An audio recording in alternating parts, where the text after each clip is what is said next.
इधर मध्य प्रदेश में कांग्रेस को एक बार फिर झटका लगा है। कांग्रेस के पूर्व विधायक हरिवल्लभ शुक्ला ने भाजपा का दामन थाम लिया। हरिवल्लभ शुक्ला शिवपुरी क्षेत्र के बड़े नेताओं में शुमार हैं और सीएम डॉक्टर मोहन यादव की मौजूदगी में उन्होंने बीजेपी की सदस्यता ली। उन प्रदेश उपाध्यक्ष संदेशकर कमलनाथ के करीबी माने जाने वाले कमल सिंह रघुवंशी और कांग्रेस के पूर्व प्रदेश महासचिव आलोक शुक्ला ने बीजेपी की सदस्यता ली।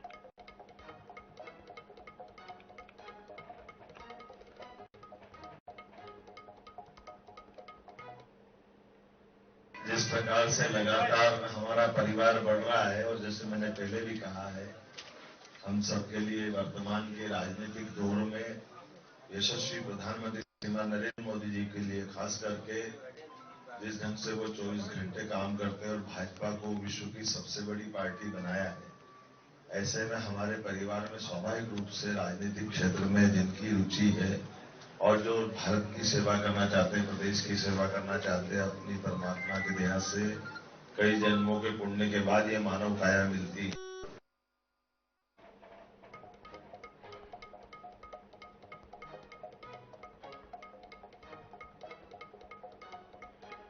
तो एक और झटका यहां पर कांग्रेस को लगा और कांग्रेस के पूर्व विधायक बीजेपी में शामिल हो गए। हरिवल्लभ शुक्ला ने बीजेपी ज्वाइन कर लिया। आज मुख्यमंत्री डॉक्टर मोहन यादव और पूर्व होम मिनिस्टर मध्य प्रदेश नरोत्तम मिश्रा, इन तस्वीरों में आप इनको देख सकते हैं। कई कार्यकर्ताओं और नेताओं के साथ हरिवल्लभ शुक्ला ने भाजपा की सदस्यता ली।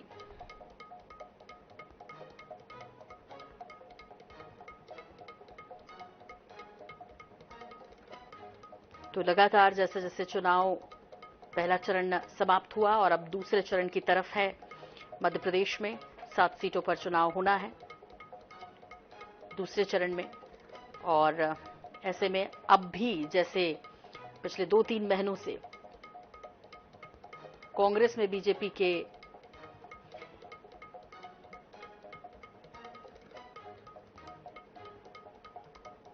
ये तमाम नेता, चाहे कमलनाथ के बेहद करीबी कहे जाने वाले हो दीपक सक्सेना या फिर छिंदवाड़ा के कई नेता, और बीजेपी दावा करती है कि लाखों की संख्या में कार्यकर्ता तो आए हैं, बीजेपी में शामिल हुए ही हैं। अब हरिवल्लभ शुक्ला ने भी बीजेपी का गमछा ओढ़ लिया है और इस तरह पटका पहना के, जिसमें कमल का निशान लगा हुआ, सीएम डॉक्टर मोहन यादव ने स्वागत किया। तो ये सिलसिला पिछले लंबे समय से जारी है, जो रुका नहीं है, और कई कांग्रेसी बीजेपी में लगातार शामिल हो रहे हैं और एक और बड़ा झटका दूसरे चरण के पहले कांग्रेस को लगा है।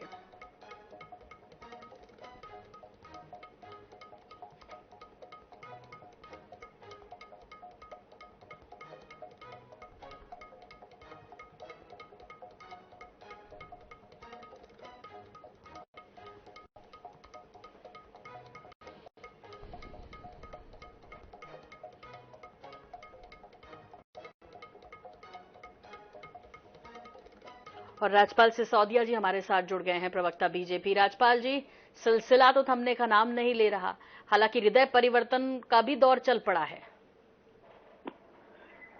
देखिए, ये कांग्रेस का अंदरूनी खींचतान का नतीजा सामने आ रहा है। मध्य प्रदेश के कांग्रेस के नेता और कई सारे वे नेता जो कांग्रेस की नीतियों से असंतुष्ट है, जिनके मन में इस बात की पीड़ा घर कर गई, वो रामलला के भव्य मंदिर के प्राण प्रतिष्ठा महोत्सव का निमंत्रण कांग्रेस ने क्यों ठुकराया। जब वो समाज में जा रहे हैं तो उनको लोग रामद्रोही कह रहे हैं, तो उनका मन कुंठित हो गया। और दूसरी तरफ मध्य प्रदेश में ये बाढ़ इसलिए आ गई कि यहाँ पर मध्य प्रदेश के कांग्रेस के नेता जीतू पटवारी को अपना नेता मानने को तैयार ही नहीं है, अपना अध्यक्ष स्वीकार ही नहीं कर पा रहे हैं। इसीलिए जीतू पटवारी जी से रुष्ट होकर भी कई सारे बड़ी संख्या में कांग्रेस के लोग कांग्रेस से पलायन कर रहे हैं। और उसके अलावा सबसे बड़ा कारण जो मैं समझता हूं भारतीय जनता पार्टी से जुड़ने का, वह माननीय मोदी जी की जो गारंटी है, मोदी जी का विशाल नेतृत्व है और भारतीय जनता पार्टी पर बढ़ता हुआ विश्वास है। इस वजह से भी लोग भारतीय जनता पार्टी से जुड़ रहे हैं, क्योंकि भारतीय जनता पार्टी की कथनी और करनी में किसी प्रकार का कोई अंतर नहीं है। 1980 में जब भारतीय जनता पार्टी की स्थापना होती है तो हमारा संकल्प होता है कि हम धारा 370 हटाएंगे। जब हम सत्ता में आते हैं तो हम धारा 370 हटाते हैं। फिर हमारा संकल्प रहता है दूसरा कि हम राम मंदिर बनाएंगे। जब हम सत्ता में आते हैं तो राम मंदिर बनाते हैं। तीसरा संकल्प रहता है कि हम सब भारत माता के लाल, तो भेदभाव का कहाँ सवाल। तो फिर समान नागरिक संहिता इस देश के अंदर लागू होना, तो यूसीसी भी इस देश में लागू होगी। इस बात के लिए भी हमने 2024 का हमारा जो अभी संकल्प पत्र है, जिसको बोलचाल की भाषा में घोषणा पत्र भी बोलते हैं, तो संकल्प पत्र में हमने ये प्रावधान किया है कि अब हम इस देश के अंदर जब सरकार में आएंगे तो मोदी जी के नेतृत्व में देश के अंदर समान नागरिक संहिता लागू करेंगे। यूसीसी लागू करेंगे, यूनिफॉर्म कोड लागू करेंगे। के मिश्रा जी भी जुड़ गए, वरिष्ठ कांग्रेस नेता हमारे साथ। के जी, आज की बात कर रही हूँ, आज फिर बीजेपी कह रही है कि 100 से ज्यादा कार्यकर्ता नेताओं ने बीजेपी का दामन थाम लिया कांग्रेस के। ये पलायन जो है वो रुकने का नाम ही नहीं ले रहा, तब भी जबकि विक्रम आहाके का हृदय परिवर्तन हो गया अचानक, उसके बावजूद भी सिलसिला आगे बढ़ता जा रहा है। आप 4 जून के बाद बात कीजिएगा इस विषय पर तो कितनों का हृदय परिवर्तन होता है वो सब सामने आ जाएगा। भारतीय जनता पार्टी लफाजियों का गिरोह है। इस पर भारतीय जनता पार्टी चिंतन क्यों नहीं कर रही है कि जो कल 6 सीटों पर मतदान हुआ है उसमें मतदान प्रतिशत कम हुआ है। ये तो हर बूथ पर 370 मतदाता रहे थे, तो मतदान कम क्यों हुआ? इसका जवाब कौन देगा?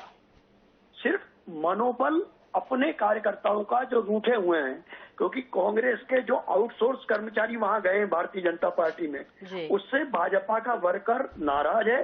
और यही कारण रहा कि 370 मतदाता बढ़ाने का तो दूर, भारतीय जनता पार्टी के 370 कार्यकर्ता बूथ पर ही नहीं निकले। जी, जो वापस आएंगे 4 जून के बाद वो तो अलग बात है, ये जा क्यों रहे हैं? उनकी नाराजगी छोड़िए, अपनों की नाराजगी क्यों नहीं खत्म कर पा रही कांग्रेस? देखिए, इसलिए जा रहे हैं कि इन सबके धंधे जुड़े हुए हैं। ये जेल से घबराते हैं।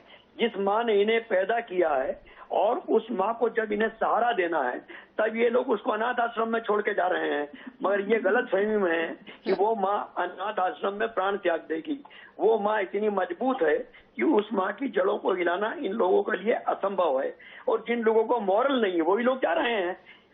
Bharatiya Janata party press release करती कि इतने पूर्व विधायक, इतने मंत्री, इतने ये डेजिग्नेशन लगाकर Bharatiya Janata party press release कर रही है। अच्छा, हरिवल्लभ शुक्ला जी गए, कोई फर्क पड़ेगा क्षेत्र में? हरिवल्लभ शुक्ला जी गए हैं, फर्क पड़ेगा? पूर्व विधायक रहे हो तो 20 साल से जो भारतीय जनता पार्टी कह रही कि हमारे 25 लाख कार्यकर्ता आ गए, 25,000 आ गए, 2 लाख आ गए। यदि यही इतने मजबूत होते तो हम 20 साल से विरोध में क्यों हैं? कांग्रेस क्यों नहीं जीतती थी यदि बहुत बड़े नेता हैं तो? जिनकी पार्षद लेवल की हिम्मत नहीं थी उन्हें मंत्री विधायक कांग्रेस ने बनवाया और वो अब ज्ञान बांट रहे हैं हम लोगों को। जी, बहुत बहुत धन्यवाद हमसे बात करने के लिए। राजपाल जी, आपका भी बहुत शुक्रिया हमसे जोड़ने के लिए। और कह रहे हैं के जी की 4 जून के बाद पता चलेगा, अभी तो देखते जाइए बस क्या हो रहा है। लेकिन फिलहाल आपको बता दें कि डॉक्टर मोहन यादव, मुख्यमंत्री मध्य प्रदेश, और पूर्व गृह मंत्री नरोत्तम मिश्रा की मौजूदगी में हरिवल्लभ शुक्ला समेत कई नेताओं ने कांग्रेस के बीजेपी का दामन थाम लिया आज।